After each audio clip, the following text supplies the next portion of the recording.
Okay, so center to center spacing sa beam ng S, no?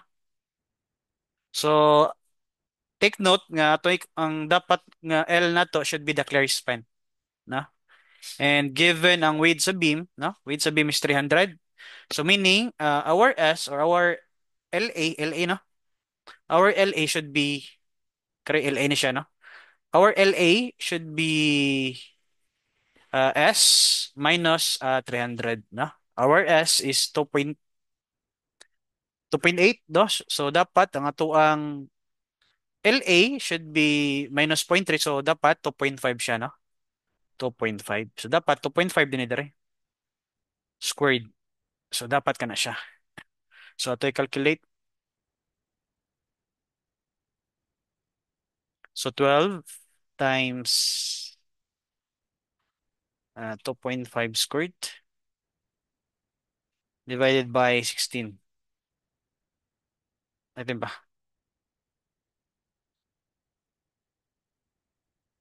So 4.69, no? So 4.69 kilonewton per meter. Okay?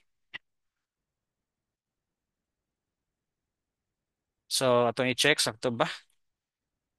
Yan, 4.69. Okay, so muna yung answer sa letter A. So 4.69. So kana na. So saning i-complete ang detail. This is this is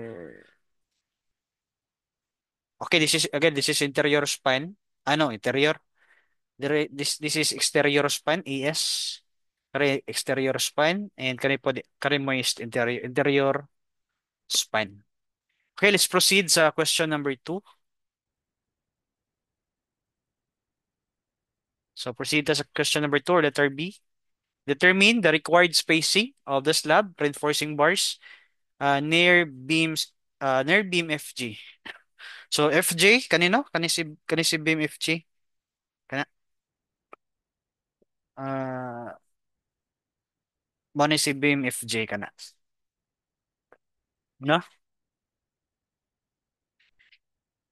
Pero ko lang siya i-delete.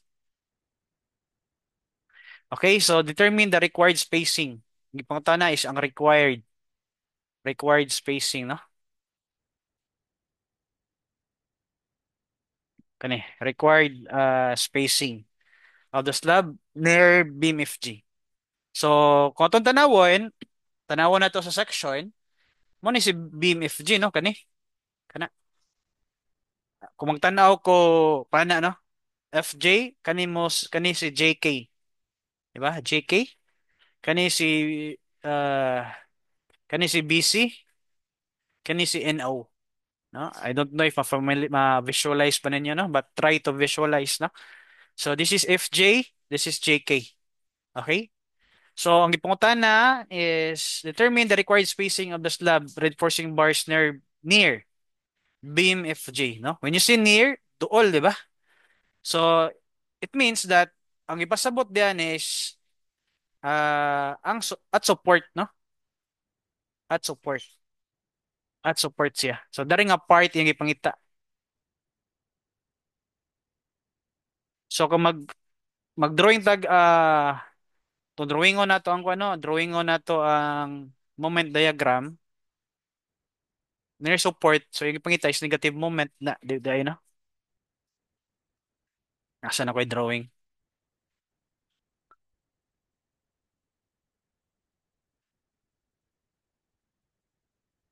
So, near FJ. So, kani nga moment yung ipangita, negative moment. So, kay kung yung ipasabot, positive moment pa, di siya mo mention nag near, no? So, mura siya imong bantayan, no? Kay basin, gipasolve kag positive moment, tapos, ang question number 2 is required spacing, basin kani imong gikuhaan og spacing, no? Kari 4.69, which is nasa midspan, which is dili siya mao, no? So, mura siya maro-maro style nga question. So, dapat bantayan din ninyo nga mga wordings no, near. So, meaning, dili ang positive moment gipangita. Ang ipangita is the negative moment, no? So, meaning, kung negative moment, adto po ta sa negative moment po, no? So negative moment pud ta. So arta sa negative moment, negative, di ba? Arita sa unsa man to siya? Exterior face of the first interior support. So atong balikan, mahog siya nga kani siya, kani nga beam FJ is first interior support na siya no? Karisad first interior support. Interior support sa FJ. So meaning kare dito basihan no? Exterior face of the first interior support. Pili ta dere to span ba or more than to span. But since more than to span man, kani itong kanan gamiton. That is WL squared over 10. No? So WL squared over 10. LA squared over 10. Atong gamiton nga LA, the same ra gyapon, no? That's 2.5 gyapon. Since typical raman sila, di ba? So parehas ra, no? Bisan pag i-average nimong duha, so that's 2.5 gyapon. Okay? So same given, no? 12 times same, 2.5. Only that, nausap ang factor, na mo siyang 10. Again, naka-mention siya sa near beam support. So mura ra siya nag-ingon nga at support, no? At support. Okay? So pila na siya? 12 times 2.5 squared, 10. So that is 7.5 kilonewton per meter, no? Kilonewton per meter. So, ang ipangita is required spacing, no? So, atong kwaon sa pila dayhang ES required in this 7.5 requirement na moment, no? Mura ra kang nag-design og singly reinforced, di ba? So, mura ra kang nag-design. So, to, MU required is equals to strength reduction factor, ES FY times D minus E over 2, no? So, inana ra siya, no? And we know that as summation forces horizontal uh, is equals to ES FY is equal to 0.85 FC prime AB, no? Magsumkwanta.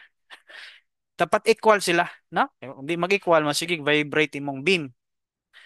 Okay, so with this, ato isod si ESFY dere, no? Ato isod diha. So, may mo siyang 0.85 FC prime AB, no? So, ato na lang diliton. Ako na lang siya isod dito. So, ESFY is equivalent to, so to? 0.85 of FC prime AB, no? So, mo ni siya ang ESFY, di ba? Okay? So, D minus A over 2. Okay, so given si imyo requirement, pila to? 7.5, no? So, kung tanawan nimo lagi layo kay difference si 4.6 o 7.5, no? So, basi masayop ka. So, be careful inigbasa nimo sa question, no? Kay mura ka gilad-ilad, gipasolve ka positive moment pero sa kadua spacing di sa negative moment ang gipangita, no? Okay, so 7.5 ay kalkyan na lang nato dito sa class, no? So, with this with ang D na to, solve na to si D. Now again, ako ang D prime is 20.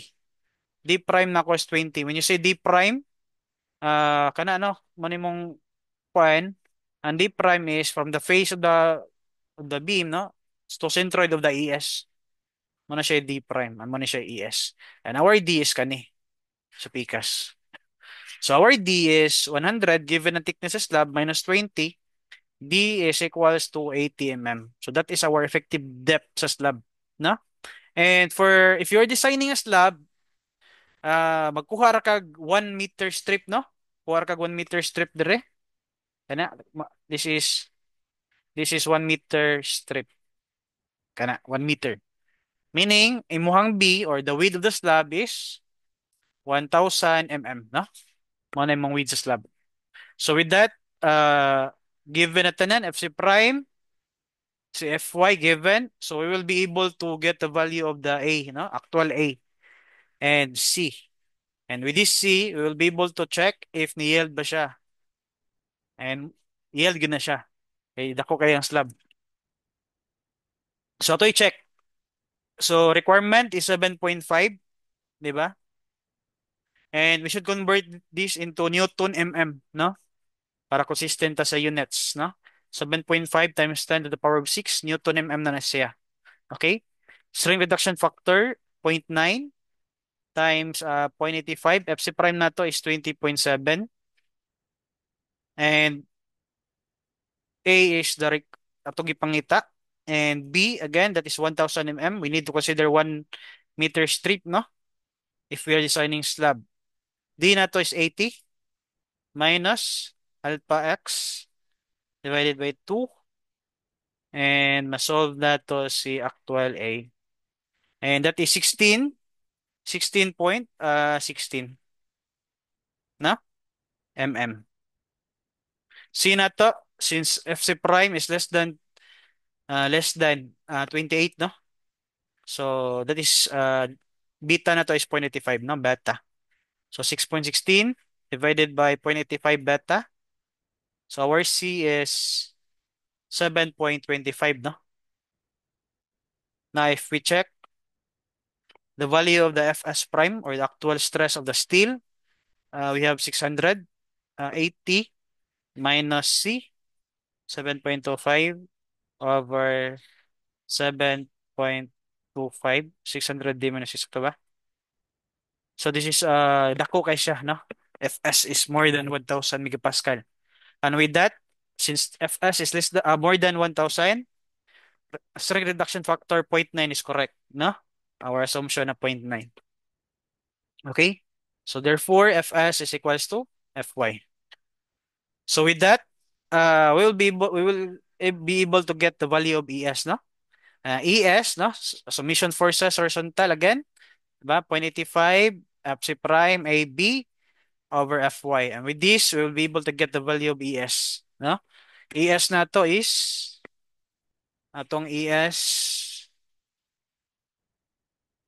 ato solve, no?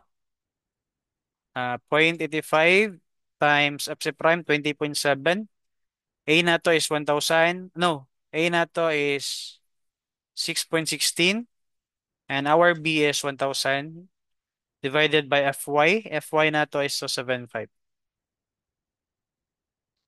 So this is our ES, no? ES na to is 394.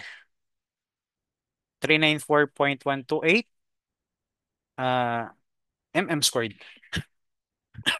But ang gipangita is the spacing, no? And we know that spacing is kanara na spacing area of the bar kung saan mo gamit na reinforcement divided by the ES times na to 1,000.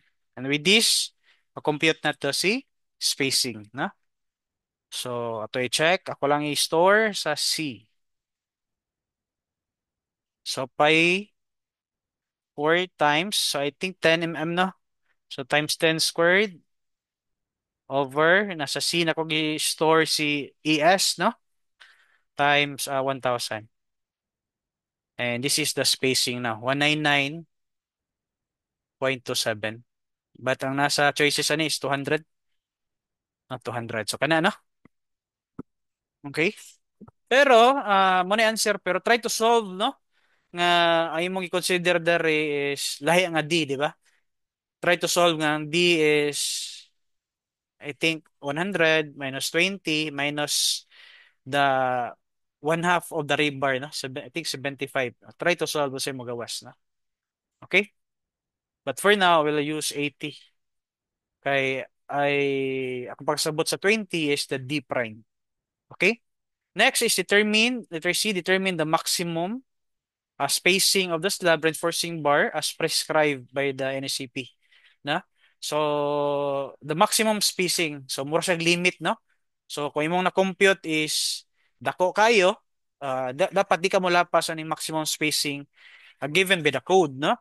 So, maximum spacing. So, ato i-check na rin. So, ako na pang erase. So, mhm. Adara class, no? So, maximum spacing, adara no, reinforcement under, ang gipangita is inisipit with 2001, but I think same raman gyapon sila in terms of spacing, no? So currently ang nasa screen karon is NECP 2015, no? Try to review na lang na the NECP 2001. What I currently use now is the NECP 2015, no? The second printing. Okay, so mora maghihapon dara no? Kani. The maximum spacing is 3H, no? Or 450. Uh, ang pinakagamay ang mo govern na shall be the lesser. So H is the thickness of the slab, no? Meaning 3 times 100, 100 man to, di ba? So this is 300. Answer na to is 300, no? Ang may mag-govern. Okay? So 300 kani siya. So sakto, no? Kani unsa man ni siya class? Asan mo siya magamit? This is for kung imong tanawon ni si 407523, ah kana siya ang soda na is all about T-beams, no? T-beams. So, siguro matakol pa na tong T-beams after midterm, no? T-beams katong anana, no? I-consider niyang slabs coin to get the capacity. Okay, but for now, kanala sa, no? Then, mo na siya, no? Maximum spacing. Then, napod tayo, kung na lang po i-discuss, since buhatan man ninyo og Excel, no? So, kani, one way slab, magbuhat mo og Excel, ani. So kabaw na ka mo compute sa spacing, no? Kabaw na pod ka sa maximum spacing. Di dapat molapas diha, no? Kanara 3H, no? And dapat tay minimum still area, no? So pasabot di ka pwede mo ubos. So minimum flexural requirement in non-pre-stress lab kanino? If imong FY is less than 420, kani mong gamiton, di ba?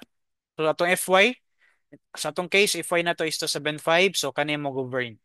No, ES minimum is 0.002 AG. Sabi na AG, 1,000, no? The width of the beam times thickness. So, kana siya. So, I think this is 200 siguro na. 200 mm squared. So, manay minimum. Manay minimum nga di pwede mo boss imong computed rebar diha, no? Ang minimum steel area. So, ito lang i-compute na. 0.02 times 1,000 times 100. So, kana 200. If that is 200, ato i-check pala yung spacing ano ba? Using 10 mm.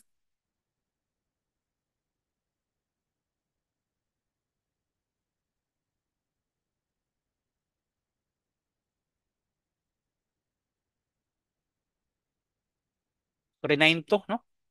Kaya wag minimum, no? So yung minimum, bro, lapas siya sa maximum. Depende man gud depende po dyan sa given. Okay, so dapat dili mo ubos ani. Okay, so any question class, no? So you can comment down. So kung may questions. So again, buhatan sa Excel na one way lab and the deadline will be next week, no? Next Friday na before sa exam, before sa quiz 2. Quiz number 2. So if wala questions, mag-attendance sa class, no? So please open your camera. Gwenta. Mag-attendance sa class, no? Ang way, di magupig camera, absent.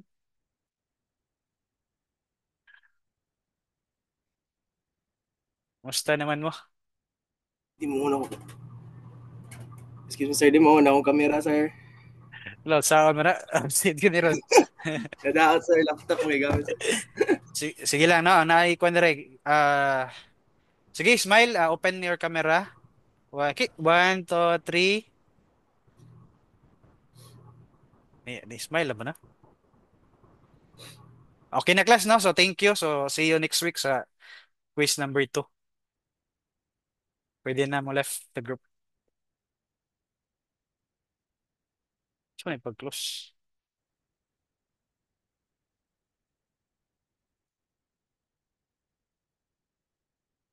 Thank you, bye-bye.